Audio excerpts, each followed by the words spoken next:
بسم اللہ الرحمن الرحیم۔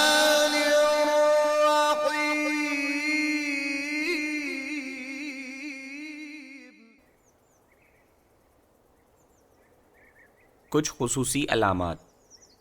بعض اوقات جب ہم قرآن پاک پڑھتے ہیں تو ہمیں ایسے الفاظ نظر آتے ہیں جن پر خاص علامات یا نشانات ہوتے ہیں۔ ہم یہاں ان میں سے کچھ کی وضاحت کریں گے۔ اس آیت میں ہمیں ایک حرف کے اوپر ایک غیر مانوس علامت نظر آتی ہے۔ ہم نہیں جانتے کہ اسے چھوڑنا ہے یا اسے پڑھنا ہے۔ آئیے ایک قاری کو سنتے ہیں کہ وہ اسے کیسے پڑھتے ہیں۔ اعجمی وعربی۔ تلاوت کرنے والے نے علامت پر حمزہ کا تلفظ رکھا ہے اور اسے اعجمی پڑھا ہے۔ اسے تسہیل کا قاعدہ کہتے ہیں۔ ہماری اگلی مثال میں لفظ دکھائی دیتا ہے، دیکھتے ہیں کہ قاری اسے کیسے پڑھتا ہے۔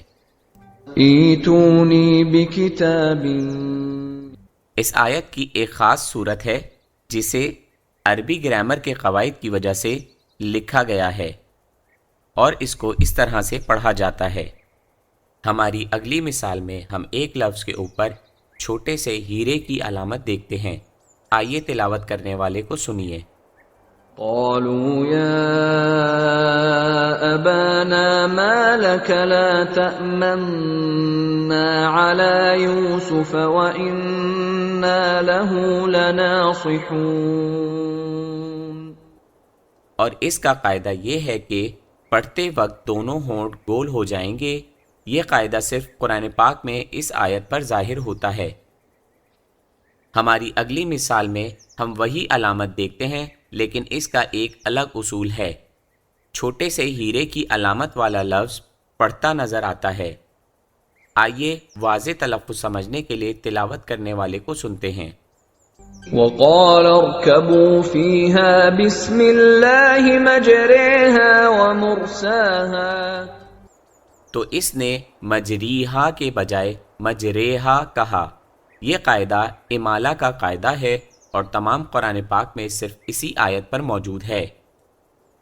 ہماری آخری مثال میں ایک اور حرف کے اوپر سین کا حرف ظاہر ہوتا ہے۔ کبھی کبھی آپ کو حرف صاد کے اوپر حرف سین نظر آتا ہے۔ اس کا مطلب ہے کہ آپ یہاں سین یا صاد کا تلفظ کر سکتے ہیں، لیکن اگر یہاں ہمیں حرف صاد نظر نہیں آتا تو اس لیے اس کا الگ اصول ہے۔ آئیے یہاں دوبارہ تلاوت کرنے والے کو سنتے ہیں۔